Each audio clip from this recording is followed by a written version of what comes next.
તો અમદાવાદમાં tyre killer bump થયા ગાયબ. ટ્રાફિક નિયમનના પાલન અંગેના કિલર બમ્પ ગાયબ થયા છે. રોંગ સાઈડમાં આવતા વાહનો માટે આ બમ્પ લગાવવામાં આવ્યા હતા. તો શાસ્ત્રીનગરમાં લગાવેલા ટાયર કિલર બમ્પ હવે ગાયબ થયા છે.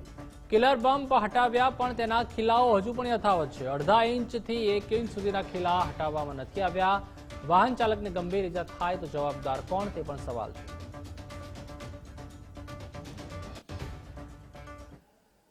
અમદાવાદ શહેરની અંદર વધતા અકસ્માતને લઈને હાઈકોર્ટ દ્વારા સૂચન કરવામાં આવ્યું હતું કે શહેરની અંદર રોંગ સાઈડ આવતા વાહનો જે છે તેને અટકાવવા માટે હાઈકોર્ટ દ્વારા જે નિર્દેશ કરવામાં આવ્યો હતો તે નિર્દેશના આધારે અમદાવાદ શહેરની અંદર જે છે તે અલગ અલગ વિસ્તારની અંદર ટાયર કિલર બમ્પ જે છે તે લગાવવામાં આવ્યા હતા.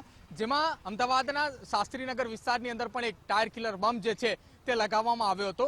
પરંતુ ટાયર કિલર બમ્પ લગાવ્યા બાદ વારંવાર તે ટાયર કિલર બમ્પનું જે છે તે રિપેરિંગ કામ કરવામાં આવતું હતું. તેવામાં શાસ્ત્રીનગર જે વિસ્તારમાં જે ટાયર કિલર બમ્પ લગાવવામાં આવ્યા હતા આ એક જગ્યા છે કે જ્યાં ટાયર કિલર બમ્પ લગાવવામાં આવ્યા હતા અને જ્યાં વારંવાર તેનું રિપેરિંગ કામ જે છે તે કરવામાં આવતું હતું. આપ જોઈ શકો છો અહીંયા બમ્પ નીકાળી દેવામાં આવ્યા છે, પરંતુ હજી તેમ છતાંય તેના ખીલ્લા જે છે તે યથાવત જોવા મળી રહ્યા છે.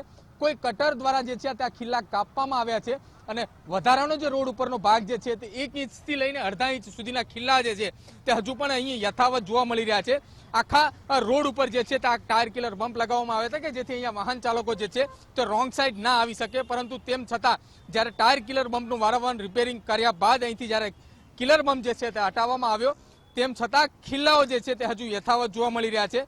હાઈકોર્ટ દ્વારા એ નિર્દેશ કરવામાં આવ્યો હતો કે રોડ ઉપર આવતા રોંગ સાઈડ વાહનોને અકસ્માતો જે છે તે ઘટાડવા માટે આ ટાયર કિલર બમ્પ જે છે તે લગાવ્યા હતા. પરંતુ હવે બમ્પ કાઢ્યા પછી પણ તેના જે ખીલ્લા જે છે તે ખીલ્લા યથાવત જોવા મળી રહ્યા છે. હવે આ જ ખીલ્લાના કારણે જો કોઈ વ્યક્તિનો અકસ્માત થાય અને જેને ગંભીર ઇજાઓ પહોંચે તો તેને જવાબદાર કોણ છે એક મોટો સવાલ ઉપસ્થિત હાલ તો થઈ રહ્યો છે. કેમ કે રાતોરાત અહીંથી ટાયર કિલર બમ્પ જે છે તે હટાવી દેવામાં આવ્યો છે, પરંતુ બમ્પના ખીલ્લા જે 1.5 ઇંચ જેટલા જે ખીલ્લાઓ જે છે તે હજુ પણ યથાવત જોવા મળી રહ્યા છે. કેમેરા પર્સન વાય મોહનની સાથે પ્રદીપ કચ્છિયા, ગુજરાત ફર્સ્ટ, અમદાવાદ.